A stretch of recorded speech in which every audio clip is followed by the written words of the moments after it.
Over the last few years, we saw a steady stream of people leave Blizzard, going to companies that they founded. Two great examples, Second Dinner, Frost Giant. We're now actually at the stage where some of these companies are beginning to show off what they've got. And that's a pretty interesting time. Yeah, it's effectively, to Blizzard, it's what they've lost, the possibility they've lost. To us, it's kind of great because none of these games would have happened under Blizzard. So all of like the staff that cut their teeth in, what was traditionally one of the best studios in the world. And obviously, Blizzard's output hasn't been there, but what has been out has been great. Overwatch was 2016, genuinely incredible game. Starcraft 2, basically perfect in so many ways. And now all that stuff's actually coming out elsewhere. Yeah. It's incredible. So, to kick it off, we've got Frost Giant. Now, Frost Giant stuff is just great because essentially Team 1, which was the team that did the real-time strategy games and also Heroes of the Storm, not a great time for them. I mean, Starcraft 2 development, or at least active development, basically stopped. Now, we're in an era where Mike Ybarra, the leader of Blizzard, is doing tweets about how Warcraft 3 Reforged is going to have some news in June, which does at least make me think that, okay, perhaps there could be a team back on Starcraft. But all this stuff led to brain drain. And of course, one of the studios that will have snapped up that RTS talent and is in many ways comprised by it, that is Frost Giant. And the rather shocking news, and it is shocking because of the time spans, is that we're actually going to see a reveal of their game, the 9th of June. And also, it's in Unreal Engine 5. Yep, and kind of hard to believe, honestly. We're going to see the first glimpse of an Unreal Engine 5 RTS by the ex-Starcraft devs. And it's actually going to be a real thing that we're going to see. And next week? It doesn't feel real to me. Yeah. I guess especially the way when all of these studios were founded, everyone's like, oh, this is going to be like 5 years out, 4 years out. So I do think that maybe we're not going to see, an awful lot. We're not going to see 2022. This is probably going to be, late 2023 announced or something like that. If even that soon. But at the same time, it's just, here you go. Here's, I guess, the first of a new wave of developers coming. Because they've got the next generation of, I guess, game engine with UE5. The next generation of consoles. And the next generation of talent spinning out from the old companies that didn't give them any freedom or wouldn't let them do what they kind of felt they should. Yeah, and so many games, like even take Darkest Dungeon. Yeah. Industry vets. Hollow Knight as well, I think. Yeah. All of, many of these games that are completely incredible. You obviously get some of the more flukes, like Risk of Rain, which I believe was an out-of-university project. Yep. Stunningly impressive. But that's what happens when these pros leave the big companies. They get their freedom, and we start to have things like Darkest Dungeon happen. Yeah. I mean, even for an older example, think about, Titanfall. Titanfall was, here's all the Call of Duty people ground to the bone by Activision, and then mistreated. All right, well, we'll go to EA, who are going to be treated well. Apparently that somehow worked out in the end. One of the only studios they haven't killed. Probably should have killed DICE a long time ago, but anyway, just that idea of Titanfall and then Apex. That is worldwide one of the best shooters to play. And it just came from, you've cut your teeth, you've cut your chops, you've gained all this skill and practice here. Now we're going to nurture you better. So it's like, is this going to be a game that kind of apes Warcraft, kind of apes Starcraft, but gameplay-wise is completely next level, innovative? Who the hell knows? Probably. But we're going to see something soon anyway. So that's them. There's then also Second Dinner. Now, Second Dinner interesting because there really was a changing of the guard in Hearthstone. Because Ben Brode he was the director, he didn't just leave on his own. No, that was an exodus, Yeah, senior people came with him to found this studio. So they have Marvel Snap. They revealed Marvel Snap. And it's actually kind of impressive. Because looking at it, I'm so used to seeing games that feel like, okay, what's the spin in Magic? What's it going to be like? But this actually feels quite new, quite novel. And it's, clearly designed to be very, very at home on the mobile platform. But you look at it and I can see the tactical depth. It looks like a really fun card game. Yeah, that's a thing, because obviously I expect a lot of viewers, and I did the same kind of, Marvel Snap, and we go, don't care. But it's it's not, to me specifically, it's not like the game that I'm super interested in. It's all of the talent in it. Because that game, like, you know, obviously, yeah, sure, it's Marvel, sure, it's a mobile card game. Sure, you know, it's probably going to be monetized in some capacity that people will be annoyed by. They've said they're going to avoid any elements of pay to win. You can get all the cards by just playing, like, reasonably well quick. But it's genuinely like an innovative card game. And that's the thing. It's like, sure, people throw around innovation all the time. But in the same way Hearthstone came in, was like, we can do the TCG model, but well, I guess CCG because you can't trade. We can do that gameplay model, that magic stuff, but we can do it on a computer alone. We don't need to design for physical. So they had all of these incredible things like all the hero swaps and hero stuff, all of the random elements, all of the like the crazy kind of casino-esque, you get a random spell. And you can't really do that in a physical card game. Yeah. It's just like, here's a random spell, here's the beautiful, like the random target acquisition. All that stuff that's like hard or annoying to do, they nailed. And they nailed that in a whole bunch of different game modes.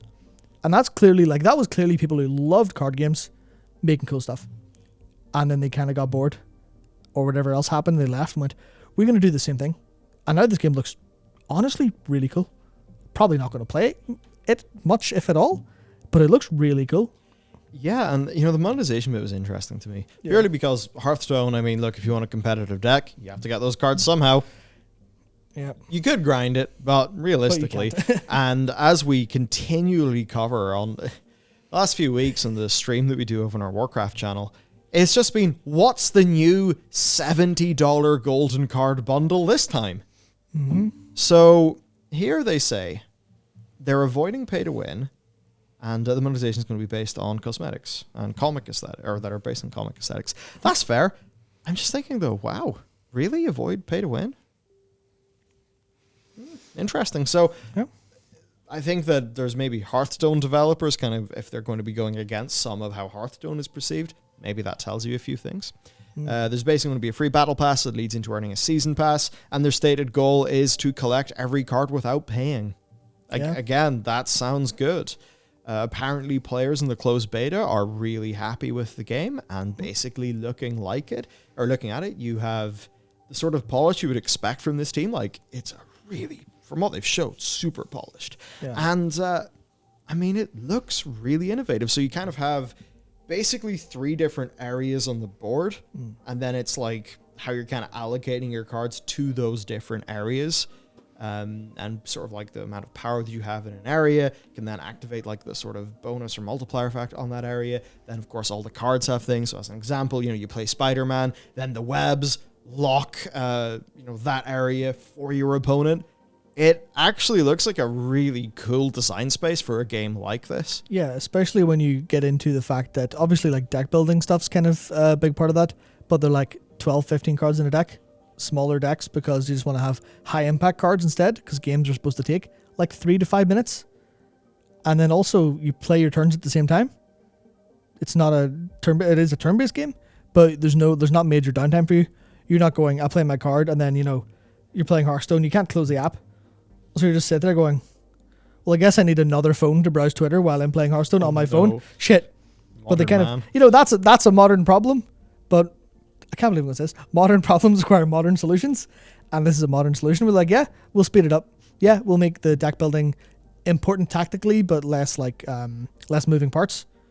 And then we'll just give you a whole load of stuff and you can have fun, play, whatever. Yeah. I imagine some of the Marvel stuff is why it's not like pay to win pressured and stuff like that. There's probably a layer of protection that comes from that, maybe, but because it was interesting looking at the publisher, Newverse. And this is where people go, oh no, it's a Chinese publisher, it's all going to go horribly wrong. But Newverse are a division of ByteDance, who are the Chinese owners of TikTok. And if you groan or feel terror, probably fair enough, to be honest. But I took a little bit of a look into like their other games, thinking, okay, well, how are they going to wreck this? Especially after the news of Nino Kuni Crossworld been full of cryptocurrency and pay to earn shit. Or even people thinking about some of it was like the NetEase published ARPG. Yeah. That you hear the stories of people just saying, if you want to be competitive, you just need to consistently pour money in. You're talking about Diablo Immortal? Yep. Oh dear. Yeah, but I looked and it's like their games, I couldn't find much info because they're not all that well played. I don't think they're like great generally, but Ragnarok X Next Generation is like Ragnarok Online, that's a big IP. you could get a lot of really grindy players jammed into that game and monetize the hell out of them. But apparently it's like actually FTP friendly. And FTP friendly at a point where when it was released, people were like, that's way too friendly. That's going to run into some problems, and it never really did. But it was like, okay, so the publisher actually seems to be reasonably okay. And you're like, well, sweet, look at that. You've got... I can't believe this.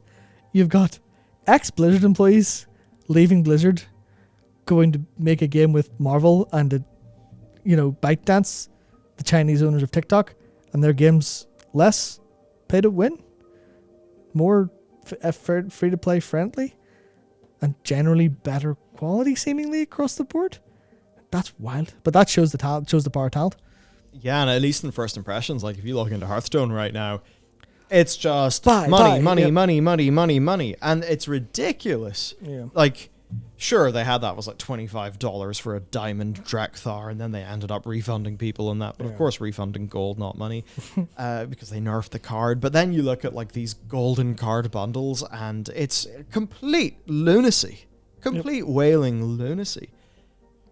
So, you kind of do like a little A-B first impressions, and it could be quite good for this game. Now, is this going to kill Hearthstone? I think no. Hearthstone is, I guess it's that like, hey, this is a digital first Magic Light or something like that. So it's going to have its audience, though. I mean, who knows? Riot are moving in with their thing. I think, is it MTG Arena? MTG Arena, yeah. Yeah, like there's, that's doing pretty well. Yeah. Even who knows with the Yu-Gi-Oh game? Yeah. But the thing is then,